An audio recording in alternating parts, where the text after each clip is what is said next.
क्या आप जानते हैं कि श्रीनिवास रामानुजन कौन थे? अब आप कहेंगे कि हाँ, वो एक बड़े मैथमेटिशियन थे, लेकिन कितने बड़े? क्यों मैक्सिमम लोग उन्हें जीनियस बोलते हैं और क्यों पूरी दुनिया में उन्हें न्यूटन से कंपेयर किया जाता है? आज हम यही स्टडी करेंगे। Inspired by Ramanujan, who was this Indian genius. Around the world. Ingenious. A true master. Well, I was really fascinated by the story of Ramanujan when I was young. I think very influential in analytic number theory. Maybe Ramanujan was very good at finding the tips of icebergs in some sense. Srinivas Ramanujan 22 दिसंबर 1887 में पैदा हुए थे। रामानुजन के पिता एक साड़ी की shop में clerk का काम करते थे, जबकि माँ एक हाउसवाइफ थी। बचपन में रामानुजन बहुत ही सेंसिटिव थे। उन्हें बचपन में मंदिर के प्रसाद के अलावा कुछ भी अच्छा नहीं लगता था। अगर उन्हें अपनी पसंद का खाना नहीं मिलता तो वो जमीन में मिट्टी में लेट जाते और तब तक नहीं मानते जब तक उनकी बात ना मानी जाए। बचपन से ही रामानुजन बहुत क्यूरियस थे। वो हमेशा पूछा करते, दुनिया का पहला इंसान कौन था? यहाँ से बादल कितनी दूर है? बचपन में जब एक बार क्लास में एक टीचर ने कहा कि जब भी आप एक नंबर को उसी नंबर से डिवाइड करते हो तो उसका आंसर 1 आता है। फॉर एग्जाम्पल, अगर आप 1000 फ्रूट्स को 1000 लोगों में बांट दो तो हर एक को एक ही फ्रूट मिलेगा। रामानुजन एकदम से बोल पड़े, लेकिन ये 0 के केस में ट्रू नहीं होगा, क्योंकि अगर हम 0 को 0 से डिवाइड करते हैं तो आंसर 1 नहीं होगा, क्योंकि किसी को भी एक भी फ्रूट नहीं मिलेगा। रामानुजन की फैमिली के पास ज्यादा पैसे नहीं थे, इसलिए उन्हें किराएदार रखने पड़े। वो किराएदार 2 स्टूडेंट्स थे जो कि पास के एक लोकल गवर्नमेंट कॉलेज में पढ़ते थे। इन दोनों ने देखा कि रामानुजन मैथ्स में बहुत इंटरेस्टेड हैं, इसलिए अपने फ्री टाइम में रामानुजन को मैथ्स पढ़ाते। रामानुजन बहुत ही कम टाइम में उन दोनों स्टूडेंट से भी मैथ्स में अच्छे हो गए। रामानुजन हमेशा उन दोनों को लाइब्रेरी से मैथ्स की बुक्स लाने को कहते। स्कूल में सब जानते थे कि रामानुजन एक जीनियस हैं, और इवन उनके हेडमास्टर ने कहा था कि ये लड़का मैथ्स में जीनियस है और इसे मैं 100% या A+ से भी ज्यादा मार्क्स देना चाहता हूँ। स्कूल में तो रामानुजन बाकी सब्जेक्ट्स भी पढ़ लेते थे, इसलिए उन्हें कॉलेज के लिए फुल स्कॉलरशिप मिल गई। लेकिन कॉलेज तक पहुंचते पहुंचते उनका मैथ्स में बहुत ज्यादा इंटरेस्ट हो गया था और वो बाकी सब्जेक्ट्स नहीं पढ़ते थे और मैथ्स के अलावा बाकी सारे सब्जेक्ट्स में फेल हो जाते। कॉलेज में भी सब जानते थे कि रामानुजन मैथ्स में सबसे अच्छे हैं, क्योंकि मैथ्स के 3 घंटे के पेपर को वो 30 मिनट में कंप्लीट कर देते थे। जिन क्वेश्चंस को प्रोफेसर 12 से 15 स्टेप्स में करते थे, रामानुजन उन्हीं सवालों को 3 स्टेप में सॉल्व कर देते थे। लेकिन इन सब के बावजूद रामानुजन की स्कॉलरशिप कैंसिल कर दी गई और उन्हें कॉलेज छोड़ना पड़ा, क्योंकि वो बाकी सब्जेक्ट्स में पास ही नहीं हो पा रहे थे।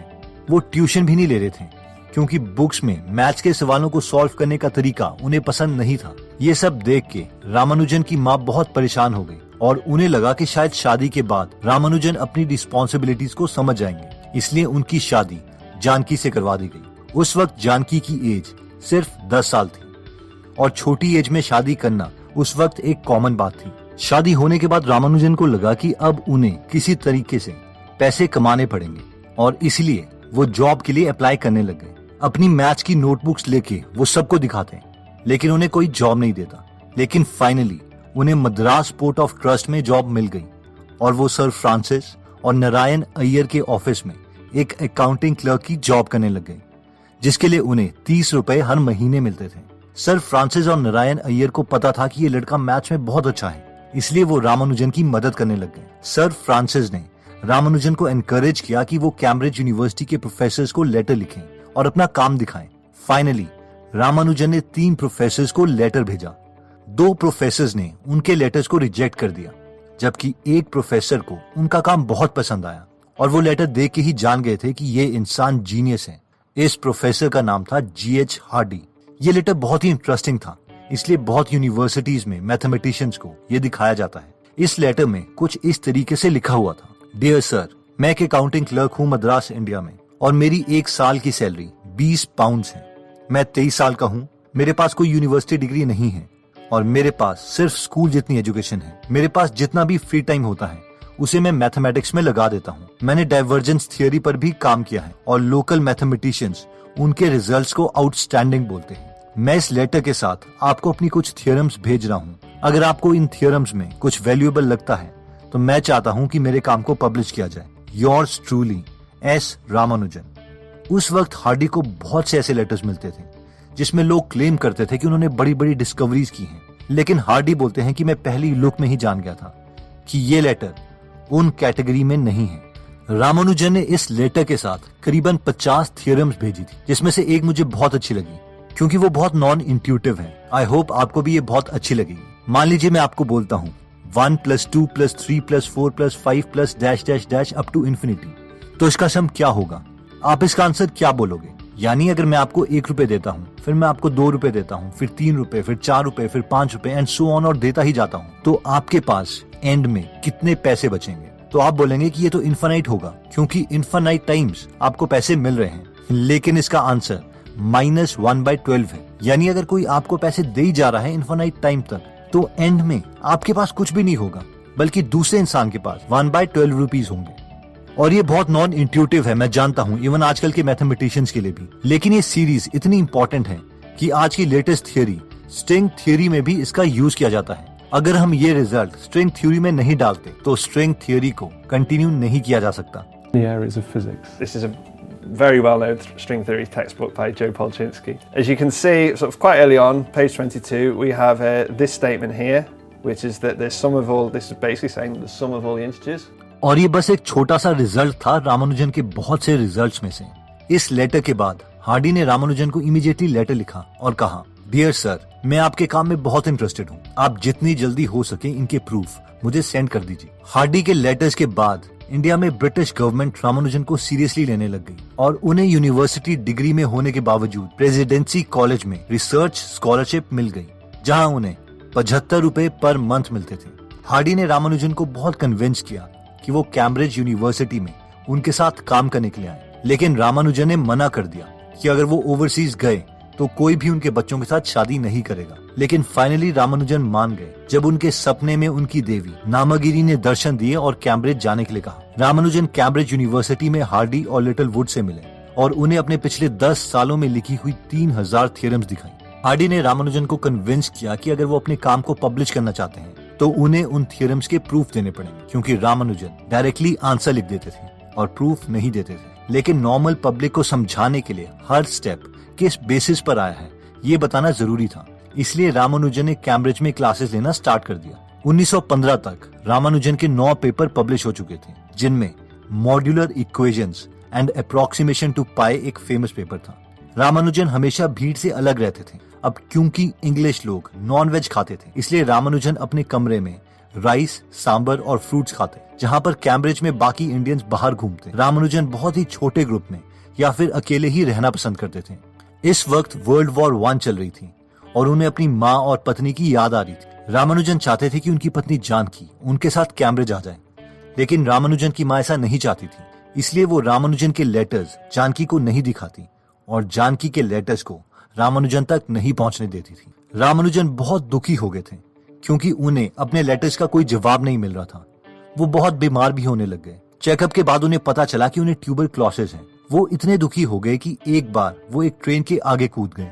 लकीली गार्ड ने ट्रेन रुकवा दी और वो बच गए, लेकिन पुलिस ने उन्हें अरेस्ट कर दिया। हार्डी वहां पर पहुंचे और उन्होंने झूठ कह दिया कि रामानुजन रॉयल सोसाइटी के फेलो हैं, इसलिए उन्हें अरेस्ट ना किया जाए। जब पुलिस ने कंफर्म किया तो उन्हें पता चला कि रामानुजन एक फेमस मैथमेटिशियन है, इसलिए उन्हें छोड़ दिया गया। लेकिन ये झूठ बहुत ही जल्दी सच हो गया और रामानुजन को एक्चुअल में रॉयल सोसाइटी का फेलो बना दिया गया और रामानुजन से एस रामानुजन FRS बन गए। जिन्हें नहीं पता, FRS एक बहुत ही सिग्निफिकेंट ऑनर है जो कि बहुत ही फेमस साइंटिस्ट को मिला है, जैसे कि आइजैक न्यूटन, माइकल फैराडे और Albert Einstein. Indian mathematical society में रामानुजन की बहुत तारीफ हुई और जर्नल के फ्रंट पेज में उनका नाम पब्लिश किया गया। रामानुजन को लगा कि इंडिया जाके शायद उनकी तबीयत ठीक हो जाएगी, इसलिए वो इंडिया वापस चले गए। लेकिन इंडिया वापस आके उनकी तबीयत और बिगड़ गई। उन्हें बहुत पेन होता था, लेकिन फिर भी वो मैथ्स की प्रॉब्लम सॉल्व करते रहते और अनफॉर्चुनेटली 1 साल के बाद उनकी डेथ हो गई और वो बहुत ही छोटी उम्र में 32 साल में मर गए। हार्डी को जब इस बात का पता चला तो वो बहुत ही दुखी हुए। हार्डी कहते हैं कि मैं बहुत लकी हूँ कि रामानुजन ने मुझे लेटर लिखा और सबसे पहले वो मुझे मिले। रामानुजन से मैंने बहुत कुछ सीखा है। मरने से 3 महीने पहले रामानुजन ने हार्डी को एक लेटर लिखा था। उन्होंने अपनी हेल्थ के बारे में उस लेटर में कुछ नहीं बताया था और बस यही लिखा था कि मैंने रिसेंटली बहुत ही इंटरेस्टिंग फंक्शंस डिस्कवर किए हैं, जिन्हें मैं मॉक थीटा फंक्शंस कहता हूँ। ये मैं आपको सेंड कर रहा हूँ। आई होप आपको पसंद आएंगे। तो दोस्तों, इस वीडियो में हमने श्रीनिवास रामानुजन की लाइफ स्टोरी के बारे में देखा, जब भी मैं रामानुजन की स्टोरी के बारे में पढ़ता हूँ तो मुझे हमेशा दो चीजों से काफी दुख होता है। एक तो यह है कि रामानुजन 32 साल में ही मर गए। अगर वो एक नॉर्मल लाइफ स्पैन भी जीते, जैसे कि 60 से 70 साल, तो वो बहुत सी डिस्कवरीज कर सकते थे। दूसरा दुख मुझे इस बात का होता है कि जब तक ब्रिटिशर्स ने रामानुजन के टैलेंट को नहीं पहचाना, इंडिया में उनकी कदर नहीं हुई। और अगर वो हार्डी को लेटर नहीं लिखते तो शायद हमें उनके बारे में पता भी नहीं होता। और इससे बड़े दुख की बात तो ये है कि क्या ऐसे केसेस एक्चुअल में इंडिया में हुए होंगे कि कोई टैलेंटेड तो है लेकिन उसके टैलेंट को हम पहचान ही नहीं पाए, इसलिए उसका कभी पता ही नहीं चला और शायद वो ऐसे ही स्ट्रगल करते करते रह गया। एनीवेज दोस्तों, आई होप इस वीडियो से आप जरूर इंस्पायर हुए होंगे। और अगर आपको लगता है कि आपकी फैमिली में कोई ऐसा है जिसे ये वीडियो सुननी चाहिए, तो ये वीडियो उनके साथ जरूर शेयर कीजिए ताकि वो भी समझ पाए कि एनीथिंग इज पॉसिबल। और मैथ्स एक्चुअल में इंटरेस्टिंग है, सिर्फ कोई अच्छा पढ़ाने वाला नहीं मिला। अगर आप रामानुजन की biography the man who knew infinity की डिटेल समरी सुनना चाहते हैं तो आप हमारी गूगल ऐप डाउनलोड कर सकते हैं, जहां पर स्वामी विवेकानंद से लेके स्टीव जॉब्स, इलॉन मस्क सबकी बायोग्राफी फ्री में हिंदी में अवेलेबल है। यहाँ पर 120 से ज्यादा फ्री समरीज अवेलेबल हैं और हर हफ्ते संडे को हम एक फ्री समरी इसमें ऐड करते हैं। अगर आप इस ऐप में इंटरेस्टेड हैं तो इस ऐप का लिंक मैं डिस्क्रिप्शन में दे दूंगा। एनीवेज, अगर आप ऐसी नॉलेजेबल वीडियोस मिस नहीं करना चाहते तो सब्सक्राइब करने के बाद बेल का बटन जरूर दबा दीजिए। आप हमें कमेंट करके ये भी बता सकते हैं कि आप नेक्स्ट वीडियो किस टॉपिक पर चाहते हैं। जल्दी हम आपसे दोबारा मिलेंगे। जय हिंद।